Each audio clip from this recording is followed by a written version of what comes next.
All right, folks, strap in because we're diving into a lineup that's got everything from mind control experiments gone wrong to cosmic visitors and underground rumblings that might just shake the foundations.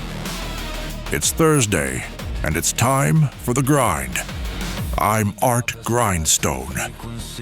We're talking John Lysel's deep dive into MKULTRA, the eerie vanishings like Dennis Martin, tied up with the Bell Witch legends in Appalachia, those studies linking solar activity to volcanic eruptions, the whole deal with the August 2025 DC Guard deployment, ramping up domestic militarization, 6 downright unsettling surveillance cases that'll make you question what's watching, Operation Gladio's shadowy networks, paired with that Russ riff from Gladiodrome Episode 3, the interstellar wanderer, Comet 3 Eyes Atlas, streaking through our skies, Kolawia, Episode 37, blending live eruptions with crystal bowl sound healing, the doomsday clock ticking at a nerve-wracking 89 seconds to midnight, and that joint patrol of the Russian Sub-Holkov and China's Great Wall 210, slinking through international waters.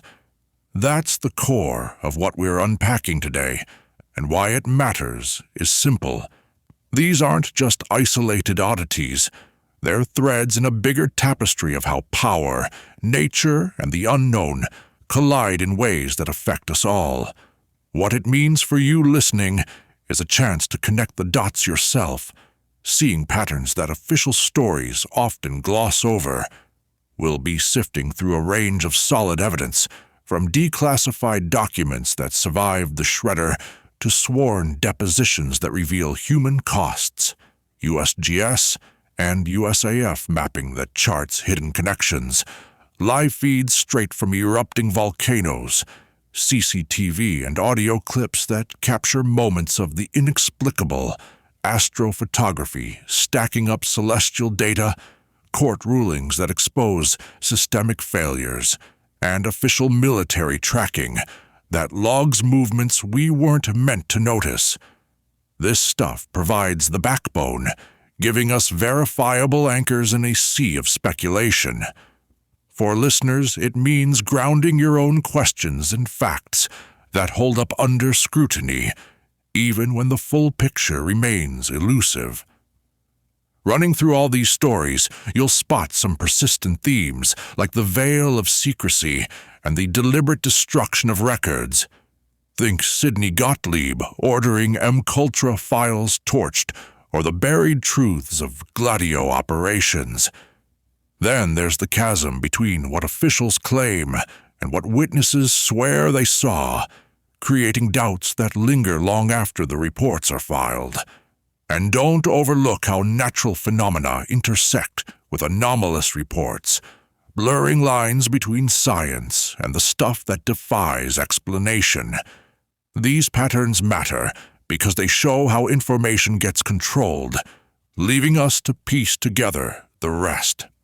What it implies is that staying vigilant about these gaps can sharpen our understanding of the world, turning passive hearing into active insight. Along the way, names like historian John Lysel, who pieced together MKULTRA fragments, Sidney Gottlieb as the program's dark architect, Dr. Ewan Cameron with his brutal experiments at the Allen Memorial Institute, Frank Olson, whose tragic end exposed cracks, plus agencies like USGS and NASA providing data baselines, Pete Hegseth tied to militarization talks, the Gladiodrome podcast with Rusty Cage breaking down Gladio, Hubble and JWST capturing comet details, and those subs Volkov and Great Wall 210 representing shifting alliances. All these figure into the narratives we'll explore. They're not just footnotes, they're the voices and entities that bring credibility and human weight to the tales. For you, it means hearing from sources that have stood the test of investigation, helping separate myth from the measurable. I've been thinking about how we approach this stuff, always aiming to keep verified data distinct from the pattern's community spot or the open questions where records just vanish. That's the line we'll walk. Facts first, speculation noted but not conflated. It keeps things honest, ensuring we're building on solid ground rather than shifting sands. What it means is you get a clearer view, empowered to draw your own conclusions without getting lost in the fog. Several of these angles juxtapose conclusions from big players like NASA, USGS, or the DOJ with insights from survivors, researchers, and independent observers who see different angles. This pairing highlights tensions, showing where official lines hold and where they fray under closer looks. For listeners, it's a reminder that truth often emerges from multiple perspectives, enriching the story beyond any single narrative. Picture this. You're a researcher digging into old Senate hearing transcripts from 1977, stumbling upon Frank Olson's family's fight for answers after his fatal fall, only to find key documents were destroyed back in 1973. It's that kind of frustration that underscores why persistence pays off in uncovering these layers. Suddenly, a declassified memo pops up, linking experiments at Allen Memorial Institute to broader MKULTRA horrors, and you realize the human toll behind the redactions. Moments like that turn abstract history into something visceral, pushing you to question what's still hidden. We'll highlight turning points like the 1973 destruction of MKULTRA files that nearly erased a chapter of history, the 1977 Senate hearings that dragged some truths into light, the 1990 revelations blowing open Gladio's covert ops across Europe, the 2013 timeline scrutiny of Elisa Lam's surveillance footage that sparked endless debates, and the 2025 doomsday clock adjustment to 89 seconds, signaling unprecedented risks. These moments are pivots where secrecy cracked, forcing acknowledgments that reshaped public understanding.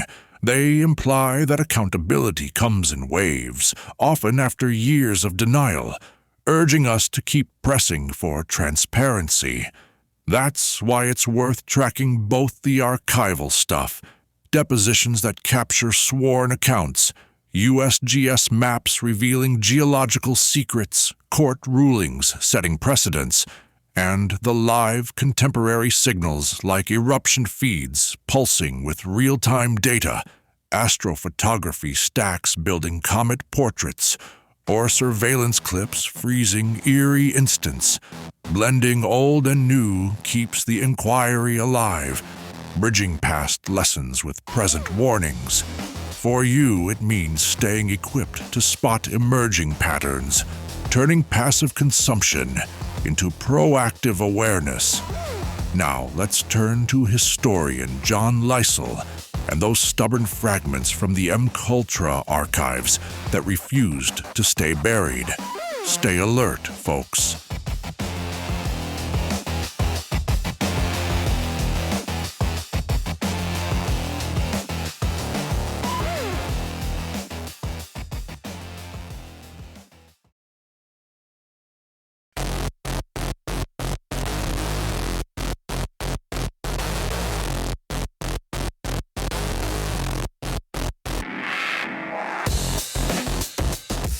Historian John Lysel pulls together a stark picture in his book, Project Mind Control, piecing together MKULTRA's tangled web mostly from those hard-to-find depositions that survived the purge. He maps out how Sidney Gottlieb ran the show, turning scattered testimonies into a coherent outline of experiments that pushed human limits without remorse. This reconstruction matters because it salvages a hidden chapter of Cold War excess, showing how unchecked power twisted science into something sinister. For anyone tuning in, it means grasping how fragile our protections are against such overreach, urging a sharper eye on authority. The declassified scraps and hearing transcripts lay out the basics. MKULTRA kicked off in 1953, ramping up through the early 1960s with echoes dragging into 1973. It sprawled across 149 sub-projects, roping in over 80 institutions and at least 185 researchers from outside the agency, all fueled by a budget that hit $10 million, about $87.5 million in today's dollars. These numbers sketch the program's massive scale, revealing a network that blurred lines between government ops and civilian labs. Understanding this setup highlights why such programs evade oversight, leaving listeners to ponder how similar scopes might hide in plain sight. Now, in 1973, Sidney Gottlieb ordered the bulk of MKULTRA files shredded, wiping out detailed logs of experiments and participant names. This act left historians like Liesel working with fragments or decode the exact techniques used. The fallout is an incomplete record that shields perpetrators and denies closure to those affected. It implies for us that when evidence vanishes, justice stalls, pushing the need to demand better safeguards against erasure. Survivor stories in Liesel's work spotlight Ewan Cameron's psychic driving at the Allen Memorial Institute, where patients endured looped audio bombardments meant to reprogram minds. He combined this with LSD doses and extended electroshock sessions, leading to documented cases of lasting memory loss, personality shifts, and deep psychological scars. These methods were part of a broader quest for control, often without informed consent, turning medical facilities into testing grounds. The trauma's longevity warns listeners about the human cost of experimental zeal, reinforcing why ethical boundaries must hold firm. Official responses included settlements like the one for Frank Olson's family after his suspicious death, but agencies painted these as isolated mishaps, not signs of a rotten system. This framing downplayed the program's breadth, avoiding scrutiny of the underlying structure that enabled abuses. It shows how institutions protect themselves by isolating blame, which matters because it lets patterns persist unchecked. For you, it means recognizing when apologies mask deeper issues, encouraging a push for real systemic change. Liesel sticks to a straightforward historical lens, building from verifiable docs, while community discussions often link MKULTRA to wider ripples like cultural manipulations or echoes in modern psyops and media tactics. This contrast underscores how official histories provide a foundation, but grassroots patterns fill in speculative edges. It works by balancing rigor with broader curiosity, avoiding overreach. The implication is that listeners benefit from both, gaining a fuller view without conflating fact and theory. Evidence-wise, depositions and Senate testimonies offer solid ground for claims about specific experiments and involvements, yet the destroyed files create voids where details on full participant counts or secret methods stay guesswork. This mix means some aspects stand firm, like confirmed sub-projects, while others, such as total victim impacts, hover in uncertainty. It highlights the challenge of piecing together history from remnants. What it means is approaching such topics with caution, valuing what's proven while noting the shadows. Today, that pattern of shredded records and sealed operations blocks real accountability, much like if a modern program mirrored MKULTRA's scale, say covert behavioral studies funded through shell entities. Such secrecy erodes trust, making it hard to spot or stop abuses early. The core issue is institutional habits that prioritize cover over candor. For listeners, it suggests watching for red flags in current affairs, like unexplained budget lines or sudden data blackouts, to foster better oversight. Liesel spotlights lingering questions from the archives. Who were the undisclosed victims lost to the shredder? What methodologies got erased that could explain unexplained traumas? And how far does institutional memory stretch when key records are yanked deliberately? These gaps aren't just academic. They leave real people without answers. Posing them keeps the inquiry open, showing history's not closed when evidence is incomplete.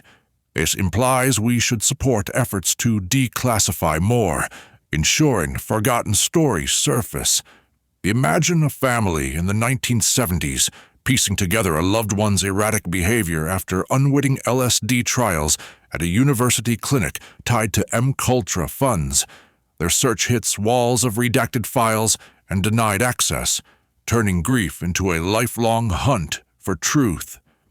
Years later, a deposition surfaces in hearings, naming the researcher, but methods stay blank, leaving them to wonder what exactly broke the person's spirit.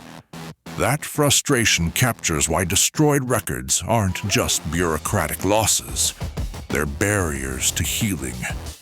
I've been mulling over how digging into these fragments, like John Liesel's work or Sidney Gottlieb's Shadow, alongside the 1977 Senate hearings and the Allen Memorial litigation records, equips anyone to chase down the facts themselves.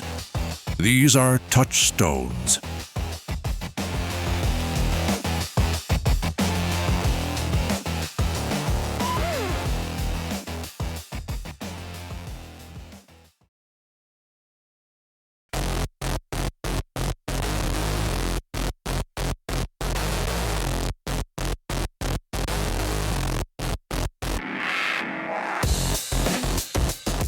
The case of Dennis Martin vanishing in the Great Smoky Mountains sticks with you.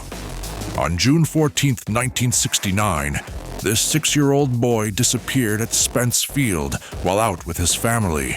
A massive search kicked in, pulling in about 1,400 people, including Green Berets and National Guard units. But no solid trace ever turned up. This kind of swift loss in a national park underscores how quickly the wilderness can swallow someone, especially a child, turning a family hike into a nightmare. It reminds listeners that even with heavy resources, nature's vastness often wins, leaving families in limbo and prompting questions about what else might lurk out there. Witnesses reported small footprints that led to a stream and then just stopped, alongside vague sightings of a shaggy man in the brush that never panned out. Heavy rains hammered the area soon after, likely washing away any fresh clues, and the sheer scale of coordinating that many searchers added layers of confusion to the effort. These details show how fleeting evidence can be in remote spots, where weather and logistics stack the deck against quick resolutions. For anyone hearing this, it means appreciating the chaos of real searches, pushing for better prep and tech to cut through those barriers. The Bell Witch saga unfolded between 1817 and 1821, tormenting the Bell family with poltergeist-like antics that culminated in John Bell's death on December 20th, 1820, supposedly from a mysterious poison. Martin V. Ingram compiled it all in his 1894 book, drawing from letters and accounts that preserve the tale's eerie details. This timeline captures a slice of early American folklore, rooted in settler hardships where the unknown amplified everyday fears.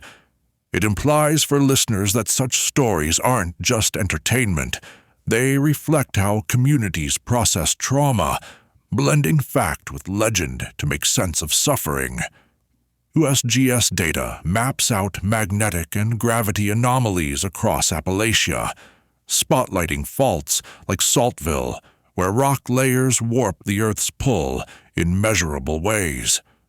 Officials chalk these up to geologic history, ancient collisions, and mineral deposits, but locals often tie them to feelings of disorientation or weird happenings that defy simple science.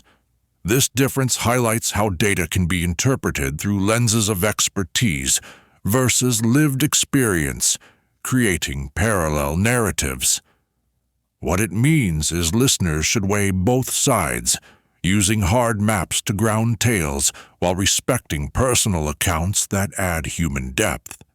National Park Service folks and historians point to the rugged terrain, fickle weather, and deep-rooted folklore as explanations for these mysteries, keeping things practical. But independent researchers chart out patterns of repeated vanishings and spots they call thin places where reality seems to bend, suggesting something more systemic at play.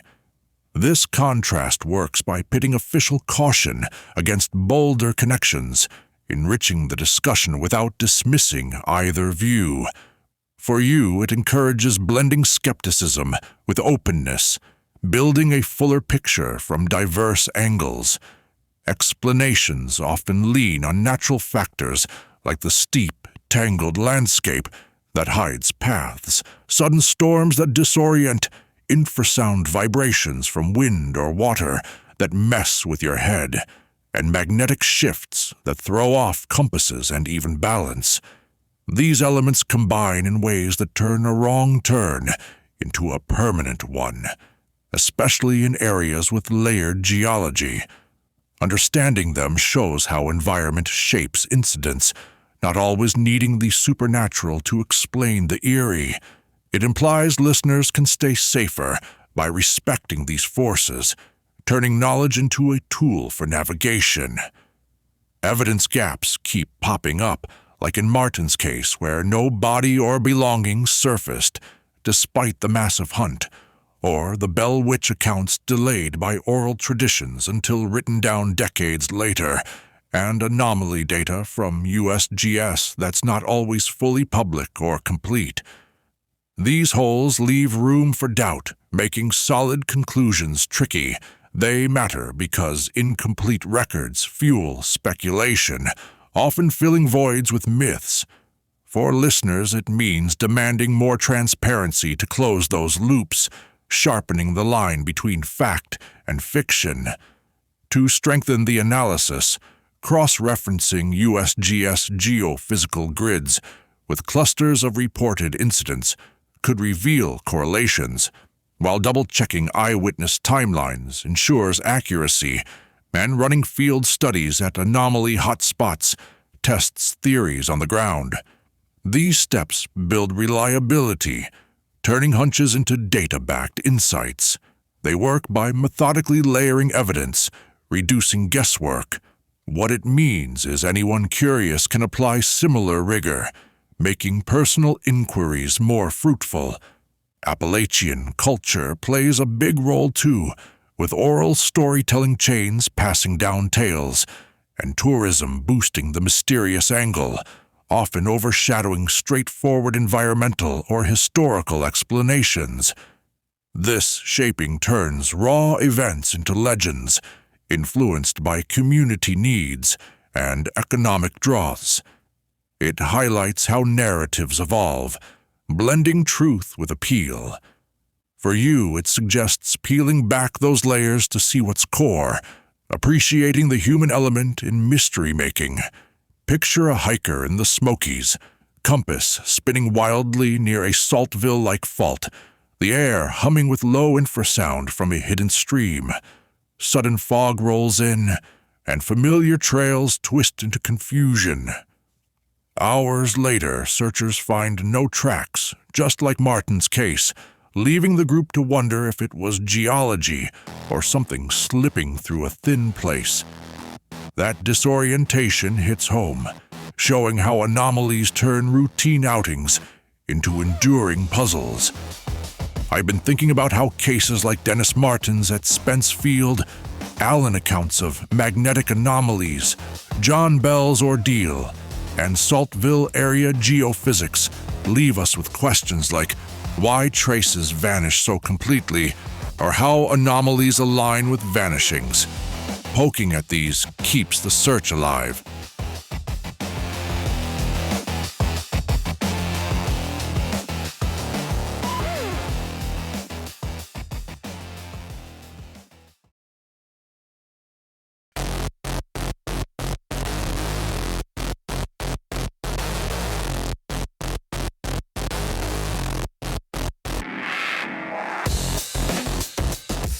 Studies have turned up some eye-catching stats, like a roughly 0.84 correlation between how often volcanoes erupt worldwide and the sun's background magnetic field, tracked over several solar cycles.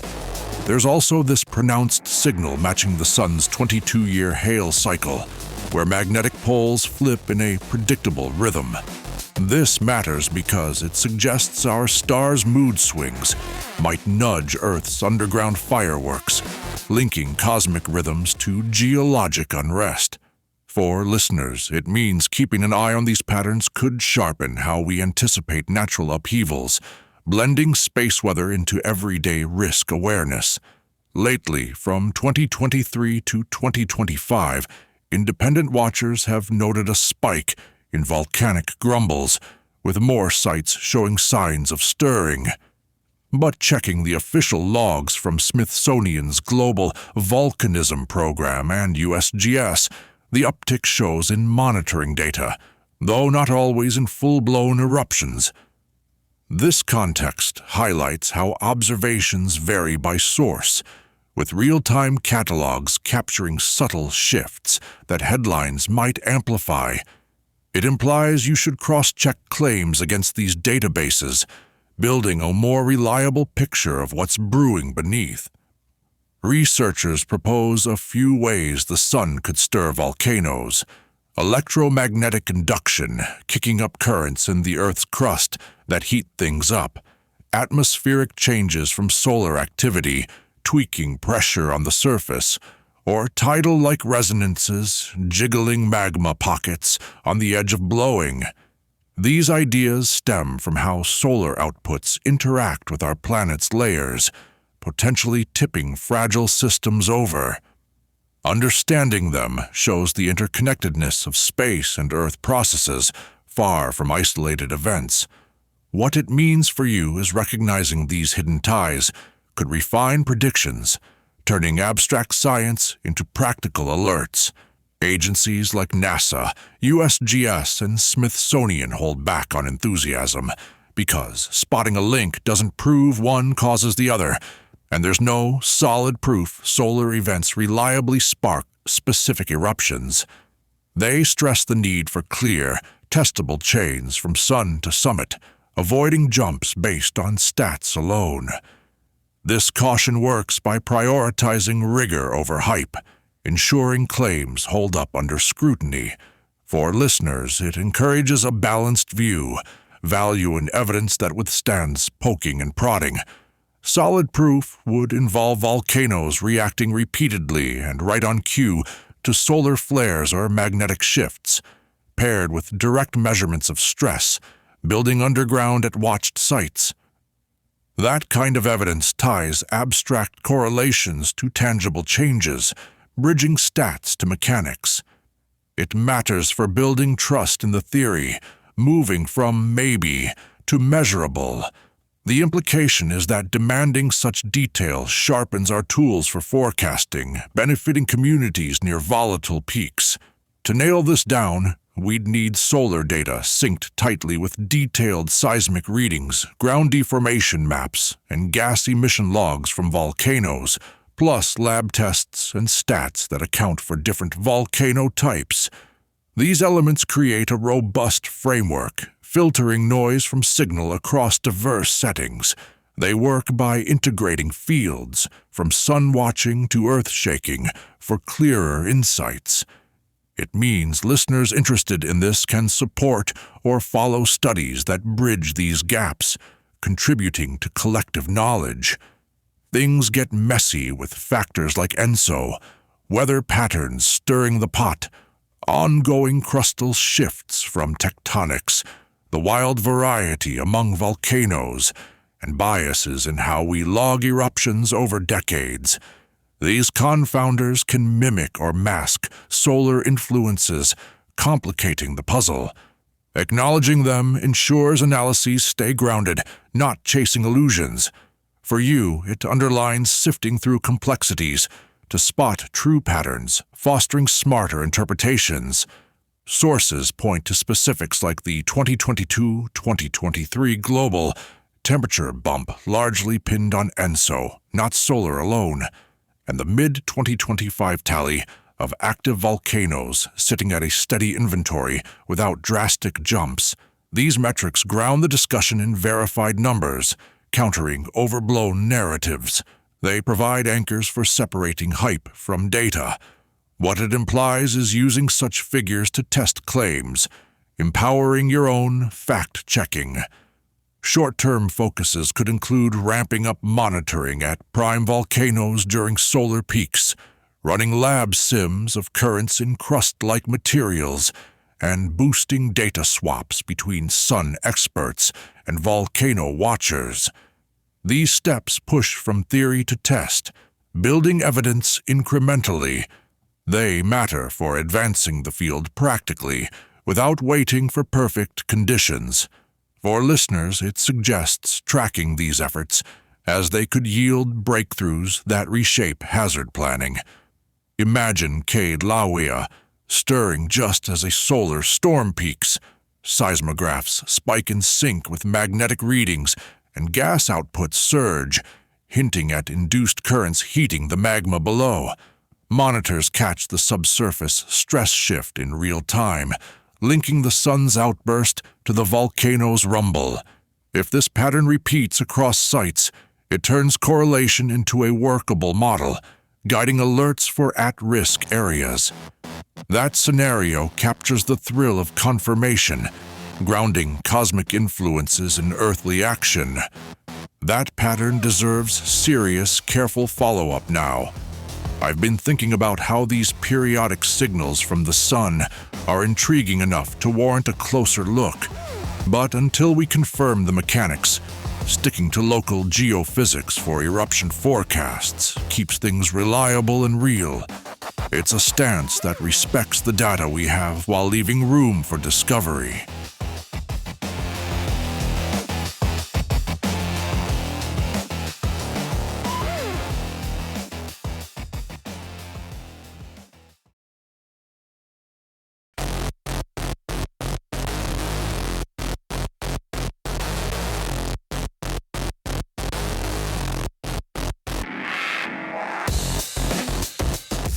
The rollout in Washington, D.C.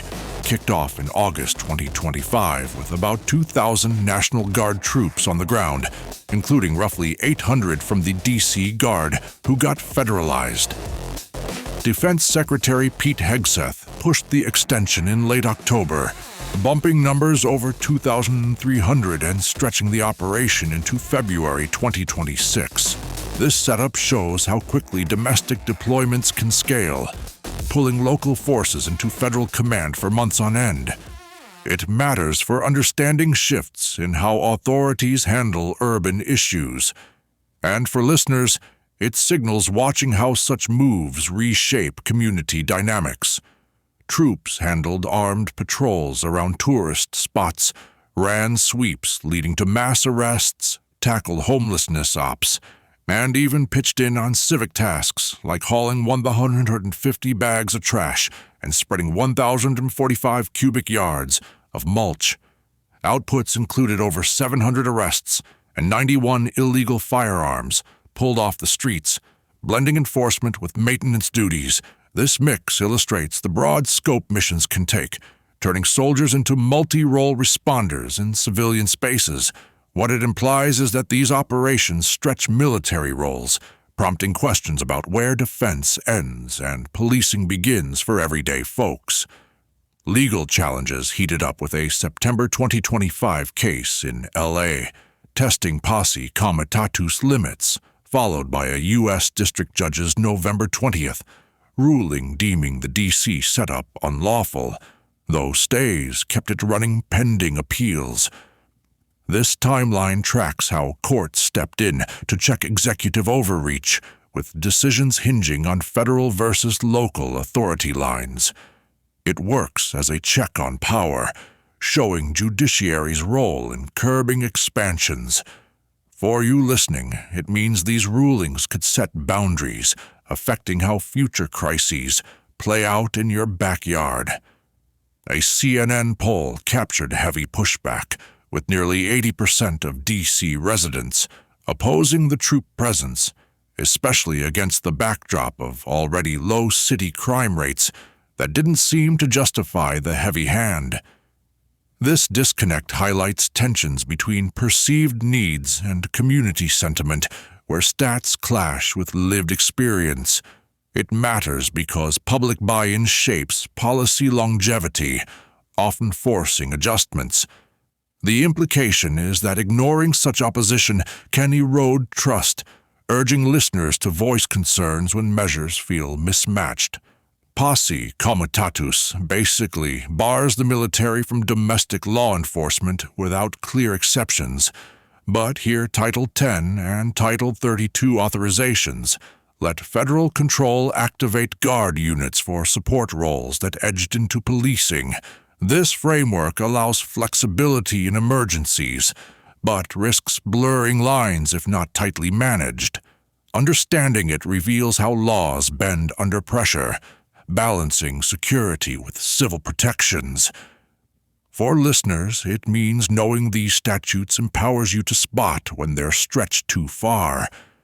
Watchdogs and civil liberties groups raised alarms over armed federal troops making arrests, arguing it muddies the divide between military and civilian realms, potentially paving the way for more routine domestic use of forces.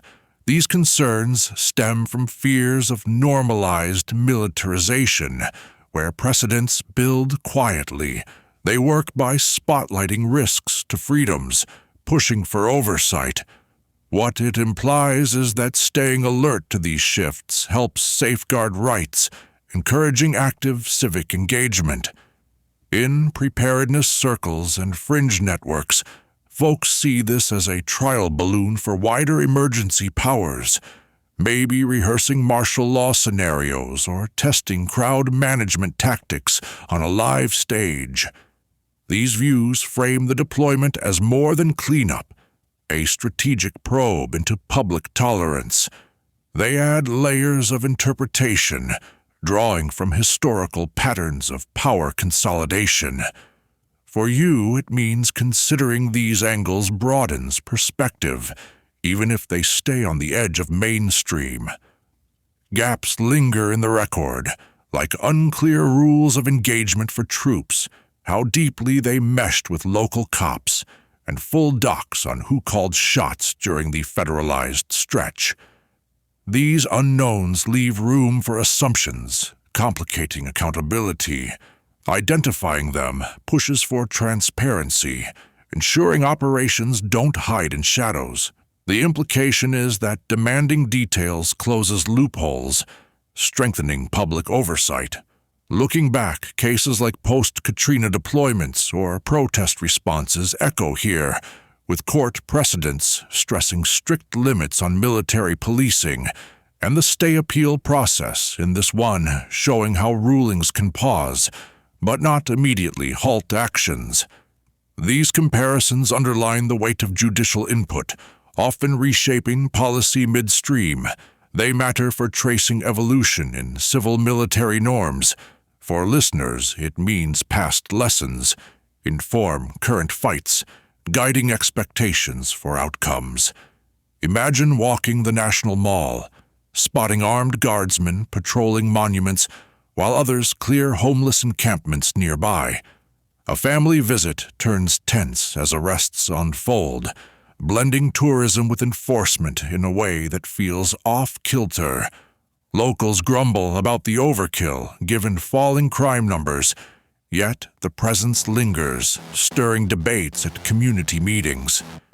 That scene captures the unease of militarized streets, where security measures clash with daily life. I've been thinking about how tying back to Pete Hegseth's late October 2025 extension, the troop counts climbing to 2,300, and those federal rulings in September and November keeps the facts straight for anyone following up.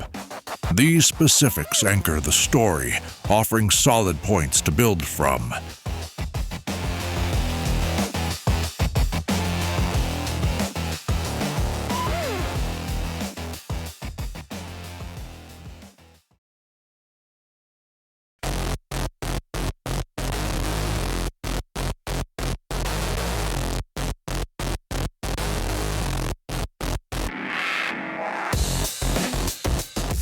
These 6 cases each hinge on a key piece of footage that keeps them alive in public memory. Alyssa Turney's from family home recordings, Kenny Veach's from his own YouTube posts and field videos, Elisa Lamb's eerie Cecil Hotel elevator CCTV, Lars Mittank's frantic run on Varna Airport CCTV, Missy Bevers captured on church surveillance, and the Delphi murders with audio from a victim's phone. Listing them out shows the variety of sources, from personal cams to public systems, each freezing a moment that begs for answers. This diversity matters because it reflects how everyday tech captures the unexplained, pulling private tragedies into shared scrutiny. For listeners, it means these clips aren't just evidence, they're windows into lives interrupted, urging caution in our surveilled world. Alyssa Turney vanished on May 17, 2001, last seen leaving school. Kenny Veach disappeared after a hike on November 10, 2014. Elisa Lamb's elevator oddities hit tape January 31, 2013. Her body found February 19th. Lars Mittank bolted from Varna Airport July 8, 2014. Missy Bevers was killed April 18, 2016 at a church. And the Delphi girls, Abigail Williams and Liberty German, met tragedy February 13, 2017. These timelines anchor the mysteries, marking the points where normalcy shattered.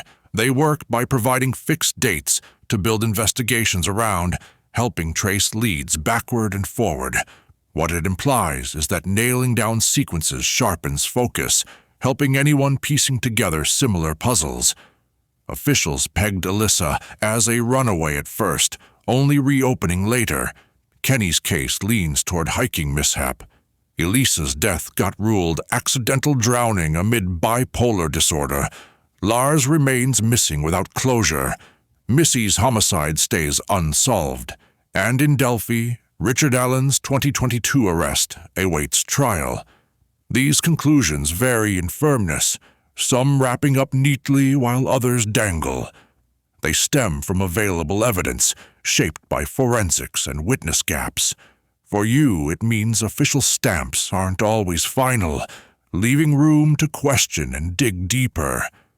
Families stepped up, like Sarah Turney pushing advocacy and sharing those home tapes to spotlight suspicions, while public dives into Elisa Lam and Lars Mittank clips sparked theories, and Liberty German's phone audio fueled tips that kept Delphi's case hot. These actions turn grief into momentum, rallying communities for justice.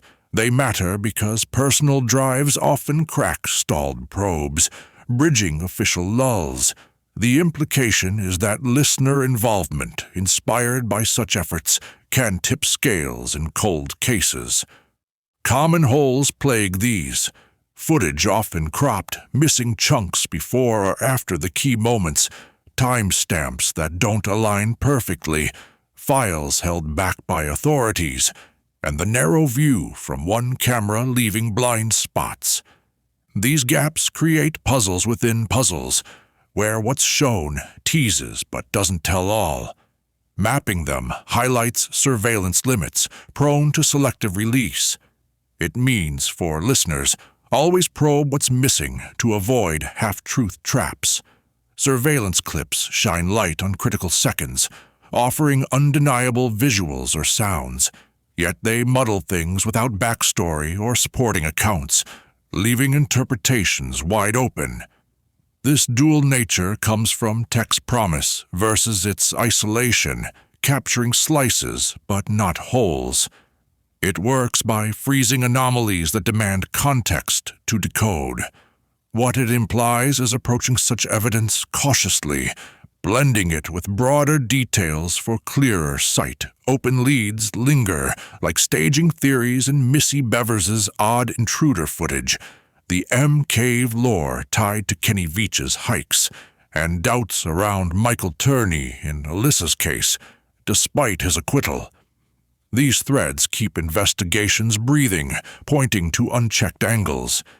Cataloging them sustains momentum, preventing premature closure. For you, it suggests tracking these for updates, as new info could shift narratives. Public breakdowns of clips pushed real moves, like reopening Alyssa's file, fresh tips flooding Delphi lines leading to Alan's arrest, and renewed scrutiny forcing official reviews in Lamb's tragedy. This influence shows crowd power, turning online chatter into investigative fuel. It happens when viral analysis highlights oversights, pressuring agencies. The implication is that your own scrutiny could contribute, making public engagement a force for progress. Sharing snippets raises tough questions, like whether partial views fuel wild misreads or harm families when full files stay locked, risking misinformation in the rush to theorize. These ethics weigh access against accuracy, balancing transparency with care. They matter in a digital age where clips spread fast, shaping perceptions unchecked. For a listener, it means consuming thoughtfully, verifying before buying into spins. Imagine scrolling late at night, stumbling on Elisa Lamb's elevator clip. Her gestures look frantic, doors glitch, and without the full timeline, theories of foul play explode in your mind. Days later, official reports note her condition, but the isolated footage lingers, fueling doubts that no context fully erases. That pull captures how single clips hook us, blending fact with endless what-ifs. I've been thinking about how cases like Alyssa Turney from May 17, 2001, Kenny Veach, November 10, 2014, Elisa Lam, January 31 to February 19, 2013, Lars Mittank, July 8, 2014, Missy Bevers, April 18, 2016, and Delphi, February 13, 2017, offer starting points for chasing records or court docs.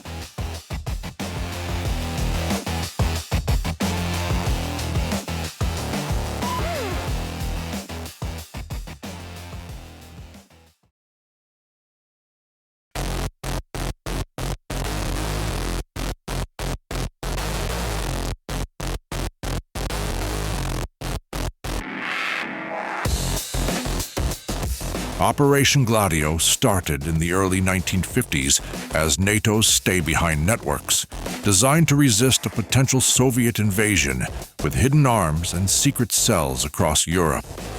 The real confirmation came in 1990 when Italian PM Giulio Andreotti spilled the details, verifying the caches and structures that had been whispered about for years.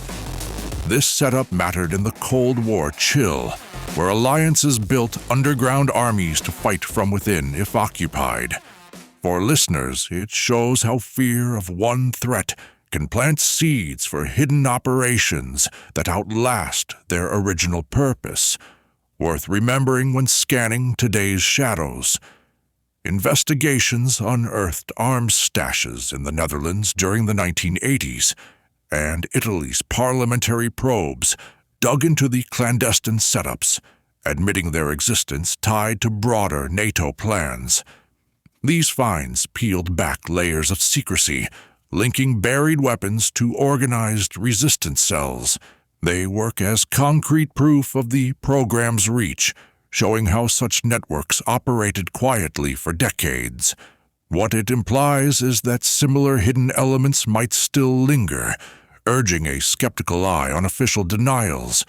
NATO, the CIA, and State Department always positioned Gladio as purely defensive, geared for guerrilla warfare against invaders, flat out denying any role in sponsoring terrorism or internal ops. This stance frames it as a prudent backup plan, not a tool for domestic meddling. It holds by emphasizing Cold War necessities, distancing from later scandals. For you, it means official narratives often prioritize protection, leaving room to question what's left unsaid. Historians push back by highlighting the veil of secrecy that cloaked Gladio, while survivors and witnesses claim infiltration into extremist groups. And far-right figure Vincenzo Vinciguerra admitted to attacks meant to create a strategy of tension in Italy, blaming state orchestration. This resistance draws from testimonies and declassified bits, challenging the clean defensive story. It matters for piecing together how power uses chaos, blending fact with fallout. The implication is listeners can draw from these voices to weigh history's gray areas. The Troubles in Northern Ireland raged from the late 1960s to 1998, with Bloody Sunday in 1972 firing up radicalization after soldiers shot civilians. And communities on both Republican and Loyalist sides have long claimed intelligence agents infiltrated groups, stoking the violence. This timeline captures decades of conflict rooted in division, amplified by moments of brutality. Connecting it underscores patterns of manipulation amid unrest. What it means for you is seeing how such infiltrations prolong strife, a lesson in spotting hidden hands today. Gladiodrome's Episode 3 dropped around November 26, 2025, featuring guest Rusty Cage, with the talk fueled by heavy drinking as they name-dropped Sinn Féin while spinning yarns on deep state machinations. This setup mixes casual chat with heavy topics, blending history and hearsay over beers. It works as pop culture dive, repackaging old ops into entertaining riffs. For listeners, it shows how informal shows keep these stories circulating, even if messy. Shows like Gladiodrome mold how folks grasp these tales by weaving confirmed bits, like Gladio's existence, into guesses about ties to the Troubles, framing it all in today's conspiracy vibes. This shaping happens through loose discussions that blur lines, making history feel immediate and suspect. It influences by reaching audiences' official reports, stirring curiosity. The implication is you might start with these for hooks, but chase sources to sort fact from flair. No released documents straight-up link Gladio to the IRA or Sinn Féin, even as patterns of intelligence meddling in Northern Ireland raise eyebrows without direct proof. This boundary holds firm in archives, separating speculation from substantiated ties. Noting it keeps discussions honest, avoiding overreach. For you, it means valuing what's documented while noting the gaps that invite questions. Secrecy keeps theories alive through shredded files, programs siloed so few know the full scope, and violent events that overlap without clear connections, creating room for endless interpretations. These elements fuel persistence, as absences invite filling with what-ifs. They matter because hidden truths erode trust, breeding suspicion. What it implies is pushing for declassifications to narrow those spaces, grounding debates in light. Picture a group in 1970s Italy, part of a Gladio cell, getting nudged toward bombings that pin blame on leftists. Officials deny it, but whispers of strategy of tension echo in court admissions like Vinci Guerra's. Decades later, podcasters like in Gladiodrome tie similar shadows to the Troubles, blending drinks with deep dives that leave listeners pondering state roles in chaos. That crossover captures how old ops morph into modern myths, blurring history's edges. I've been thinking about how, starting with Andreotti's 1990 disclosures, Italy's 1990s inquiries, and episodes like Gladiodrome Ep 3 that nod to them, provide solid trails for anyone wanting to dig into the archives themselves.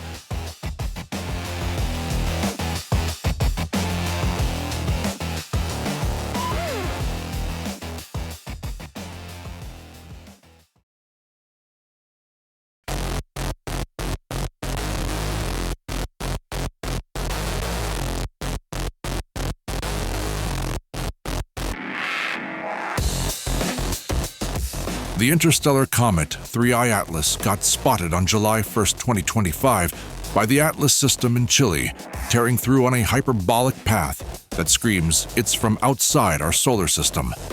It hit perihelion on October 29, 2025, at about 1:36 AU from the Sun, clocking around 153,000 miles per hour at its closest swing.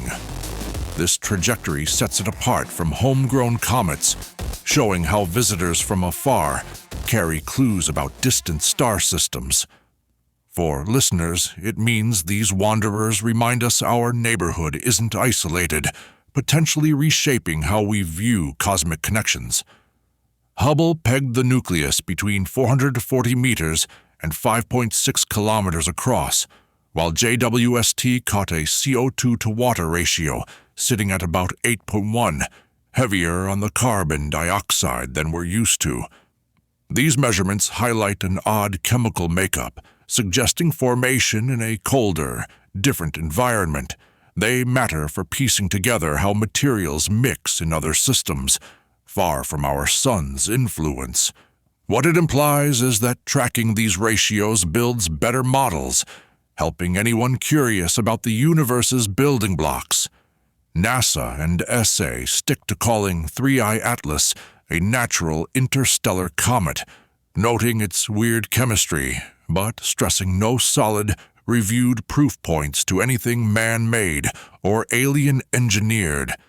This position grounds the hype in data, prioritizing what's observable over speculation. It works by setting a bar for extraordinary claims, ensuring science stays methodical. For you, it encourages sifting facts from buzz, fostering a steady approach to wonders in the sky. Amateur shots from spots like Spain, Thailand, and Norway show a glow facing forward, an expanding halo around it, hints of spinning structures inside, and jets that look tightly beamed, all from stacked images. These reports capture details pros might miss in real time.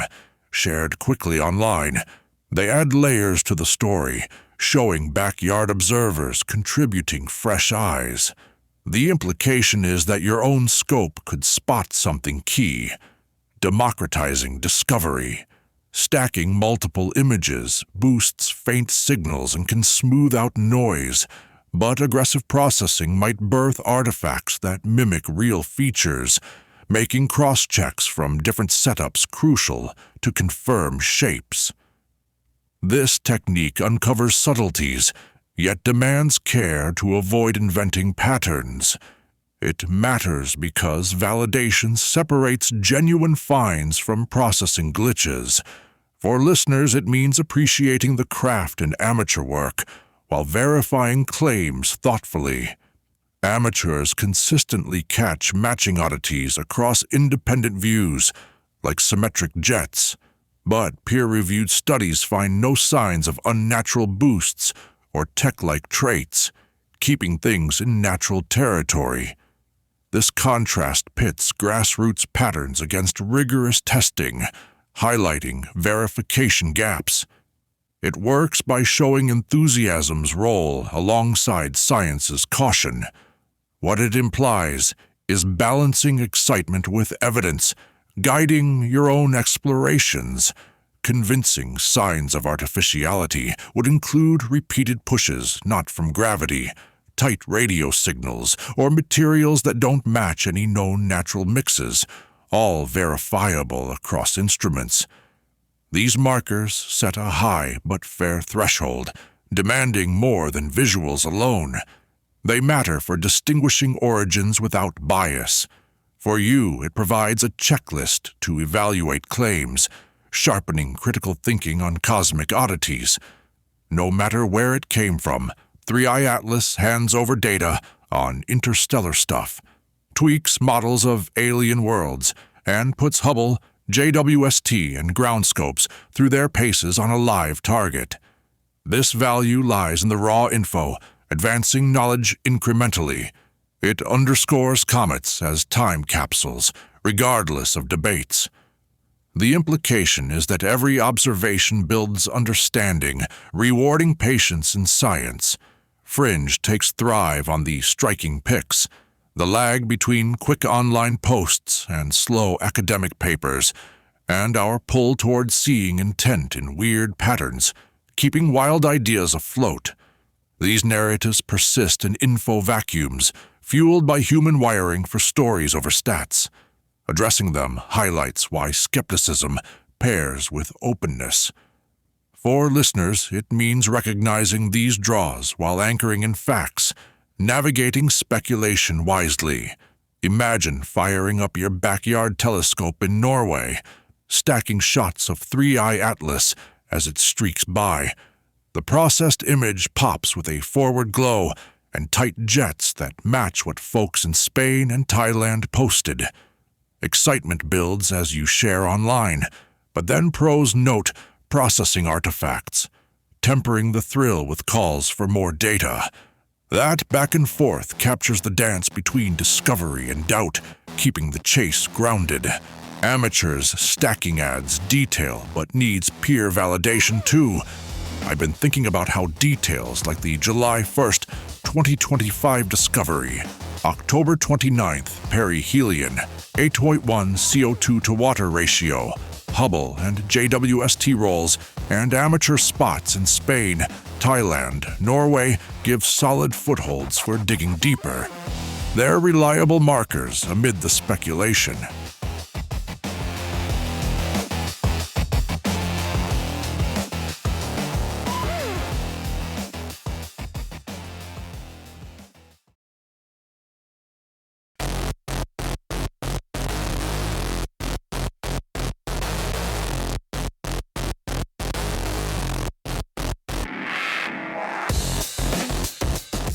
Kilauea has been rumbling steadily since December 23, 2024, with bursts of activity coming in episodes, and episode 37 kicked off between November 25th and 26, 2025, adding another chapter to this ongoing show. This pattern of episodic eruptions stems from the volcano's restless nature, feeding from a deep hot spot that keeps pushing magma up. It matters for tracking how these cycles build and fade, giving a window into Earth's inner workings. For listeners near active zones, it means staying tuned to these rhythms can sharpen awareness of local risks.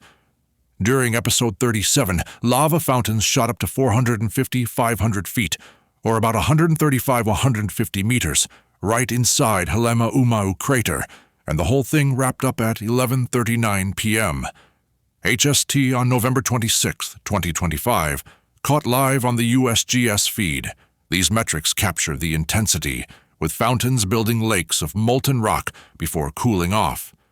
They work as benchmarks for scientists gauging energy release and hazard spread. What it implies is that real-time data like this empowers communities to respond, turning observations into practical prep. Right alongside the eruption feed, a crystal bowl sound healing session streamed live, with folks in the community reporting. It eased their personal stress amid the volcanic unrest. This event blended cultural practice with natural drama, offering a moment of calm in the chaos. It highlights how traditions intersect with science, providing emotional anchors during tense times. For you, it suggests exploring such tools could build resilience when the ground shakes. The Hawaiian hotspot, plume drives Kilauea's fire, pulling magma from deep mantle sources, monitored through seismicity for shakes, deformation for ground swells, gas emissions for chemical hints, and USGS keeps a sharp eye on these for forecasts. This baseline explains the plumbing, from mantle melts to surface blasts. It matters for predicting shifts, blending data into warnings. The implication is understanding these mechanics equips you to interpret alerts, fostering informed caution. The African superplume sits as a massive anomaly deep under eastern Africa at around 2,900 kilometers depth, and standard models keep it distinct from the Hawaiian plume because they're separated by vast mantle distances without clear connecting flows. This distinction roots in seismic imaging, showing isolated upwellings, not a global network. It works by respecting observed boundaries, avoiding overlinked theories. For listeners, it means appreciating these separations refines how we map Earth's hidden engines. Isotopic studies debate mantle ties, revealing chemical fingerprints that hint at source depths, but fall short on proving direct links between far-flung plumes like Hawaii and Africa, leaving connectivity as educated guesswork. These analyses parse elements for origins, yet can't trace full paths through the mantle's churn. They matter for testing big-picture models without overclaiming. What it implies is relying on them builds nuanced views, guiding your grasp of planetary dynamics. On sound healing, there's no solid geophysical way. Human-pitched acoustics could tweak magma flows, but reports show real psychological perks, boosting community bounce-back during eruptions. This divide separates Earth science from mind-body effects, valuing each on its terms. It addresses claims by grounding in evidence, acknowledging mental relief's worth. For you, it encourages blending practices wisely, using what's proven for calm amid uncertainty. Open questions linger on whether distant mantle tugs show up at hot spots with clear signals and how to measure psychological tools' impact during volcano stress, like tracking heart rates or surveys. These probes push boundaries, linking deep Earth to human responses. They matter for holistic hazard management, integrating science and well-being. The implication is pursuing them could yield tools for better coping in volatile spots. Follow-ups could include controlled tests, gauging stress indicators during sound sessions, plus ongoing geochemical grabs to hone mantle models, building data step by step. These approaches test ideas rigorously, from labs to field samplings. Recommending them fosters progress, turning curiosity into concrete insights. For listeners, it means supporting such work advances knowledge that touches real lives. Imagine sitting in a group near Kilauea during episode 37, crystal bowls humming as lava fountains roar on the live feed. Tensions ease with each tone, folks sharing how the sounds cut through their worry, turning a night of unrest into one of shared steadying. Later, someone notes their pulse slowed, hinting at measurable calm amid the Earth's fury. That blend captures how cultural acts weave into natural spectacles, offering relief without claiming control. Cultures blend practicality with ritual, offering measured comfort.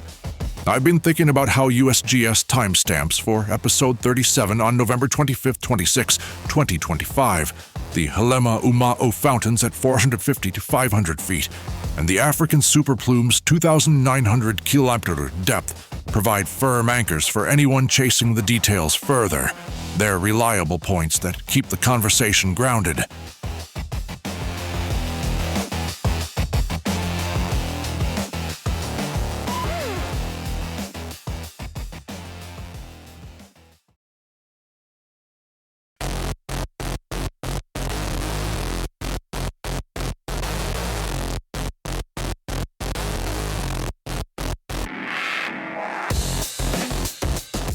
The doomsday clock started ticking in 1947, got tweaked 26 times since, and landed at 89 seconds to midnight in 2025, driven by nuclear risks heating up, climate shifts, and AI's wildcard potential.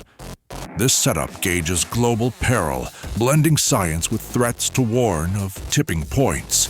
It matters as a stark reminder of interconnected dangers, pushing awareness. For listeners, it means keeping an eye on these drivers sharpens your sense of the world's fragile balance. Researchers have mapped UAP patterns around nuclear sites, like the 1947 Roswell incident near atomic ops, clusters of Cold War sightings hovering over missile silos, and Richard H. Hall's detailed logs of those nuclear-linked reports. These patterns suggest curiosity spike near sensitive spots, possibly tied to security jitters. They work by highlighting recurring themes in eyewitness accounts, building a case for scrutiny. What it implies is questioning these overlaps could uncover layers in defense histories worth exploring. Project Blue Book ran from 1952 to 1969, brushing off most UAP cases as explainable, while today's Pentagon efforts since 2017 flag unexplained ones as security concerns without buying into otherworldly origins. This handling shifts from dismissal to vigilance, prioritizing threats over speculation. It underscores evolving official stances, adapting to new data streams. For you, it encourages digging into reports critically, balancing openness with realism.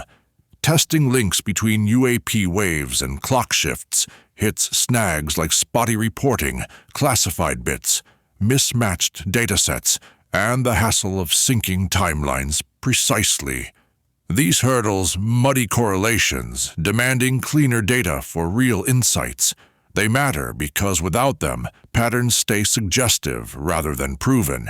The implication is pushing for better access, strengthens analysis, helping sort signal from noise.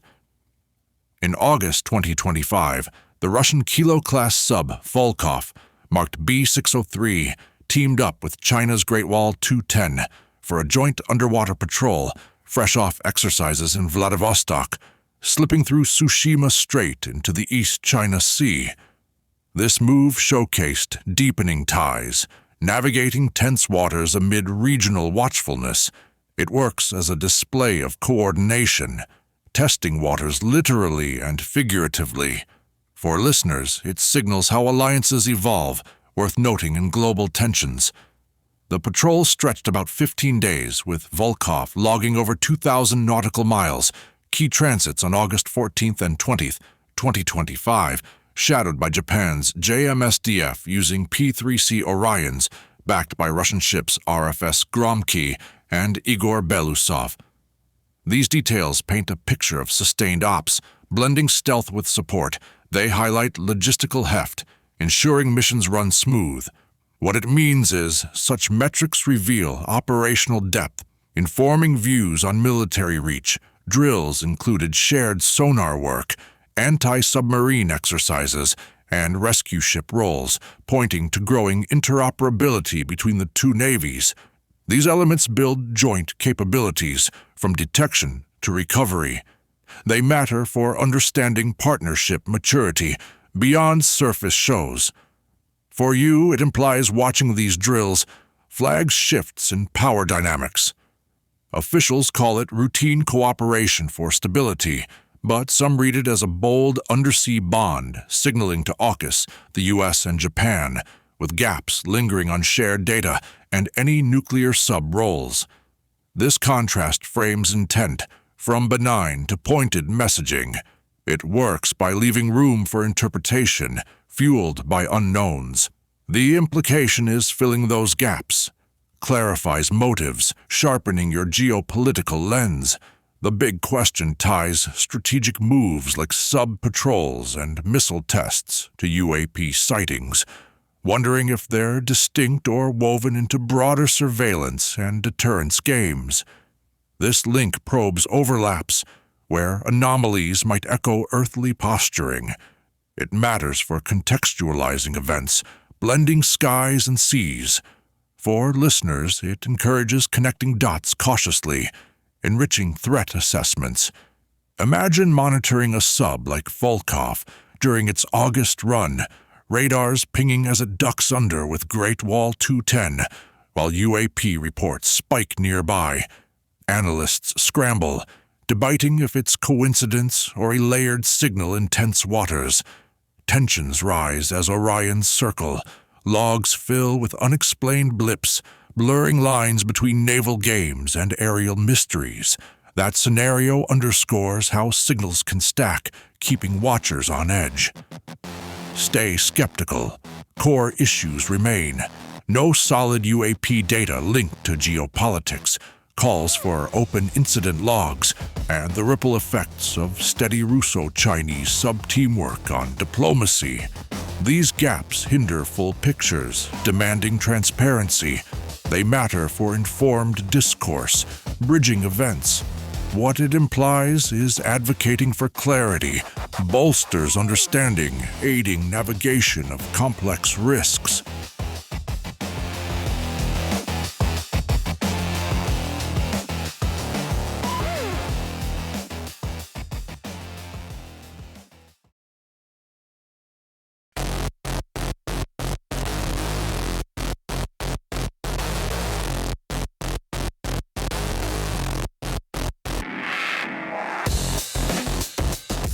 Wrapping up these threads, the solid anchors hold firm with John Lysel's deep dive into Project Mind Control and MKULTRA's chilling metrics, the Dennis Martin disappearance at Spence Field tied to Bell Witch lore, those reported solar volcano stats alongside NASA and USGS's firm stance, and the DC Guard's troop numbers amid key court dates that shape the narrative.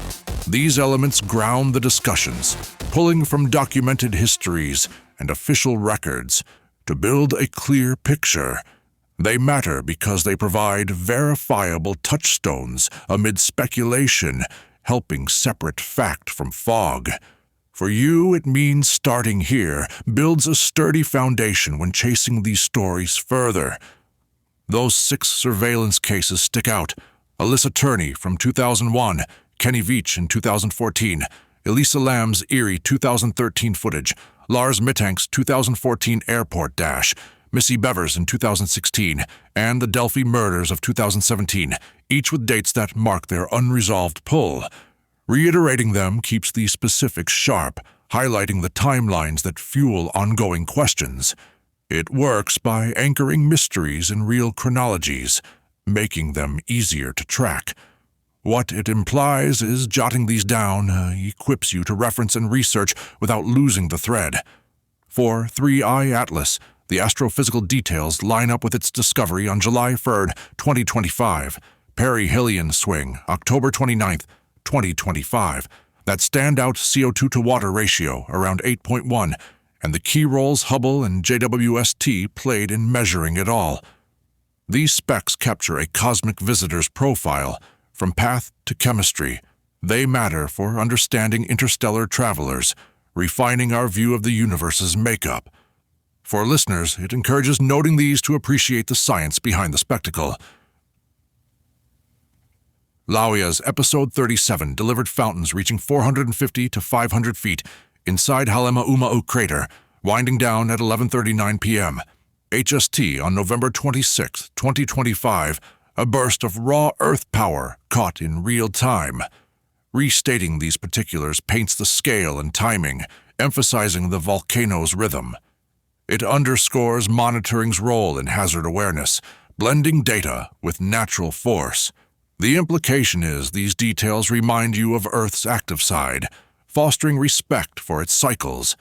Geopolitically, the doomsday clock sat at 89 seconds in 2025, the Russo-Chinese subs Volkov and Great Wall 210 patrolled jointly in August 2025, and that November 2025 court, ruling on DC deployments, added layers to the signaling game. Naming them again ties tensions to specific moves, from warnings to maneuvers. They work as markers of global shifts, highlighting alliances and risks. For you, it means recognizing these points sharpens insight into power plays. Primary sources worth checking include John Lysel's Project Mind Control book, USGS eruption feeds, Smithsonian GVP catalogs, Hubble and JWST releases, JMSDF tracking reports, the 1977 MKUltra hearings, and the 1990 Gladio disclosures, all offering direct paths to the facts. Listing them provides reliable entry points, straight from archives and agencies. It matters because they cut through noise, delivering unfiltered info. What it implies is diving into these builds, your own informed take. Step by step, unresolved questions linger. Like the destroyed MKULTRA files leaving gaps in mind control's full scope, missing evidence in those Appalachian vanishings that echo old tales, unclear causal links in solar volcano patterns, and where strategic signals in patrols cross into real escalation. Highlighting them keeps the inquiry open, acknowledging what's still in shadow. They matter for driving deeper probes, preventing premature closure. For listeners, it encourages pondering these without rushing to answers, honing patience in pursuit. Stick to evidence-first approaches by leaning on those named documents, court filings, peer-reviewed papers, and official datasets over loose summaries that bend facts. This method ensures accuracy, building from solid ground up. It works by prioritizing originals, weeding out distortions. The implication is adopting this habit strengthens your critical edge, making explorations more fruitful. Imagine pulling up the 1977 MKUltra hearings late at night, cross-checking with John Liesel's accounts. The details align on destroyed files, sparking questions about what's lost. Much like sifting USGS feeds for Kilauea patterns, leaves you wondering on solar ties. You jot notes on dates like Alyssa Turney's 2001 case, feeling the weight of unresolved threads. That process turns passive listening into active digging, grounding wild ideas in real records. Good night. I've been thinking about how using the exact names and dates from these stories, like the Delphi 2017 murders or Three Eye Atlas's July worst discovery, when verifying against primary records, keeps things straight and honest. It's a simple way to chase truth without the spin. That's the grind for now. Art Grindstone signing off from the grind. Keep questioning. Keep crafting your path through the haze.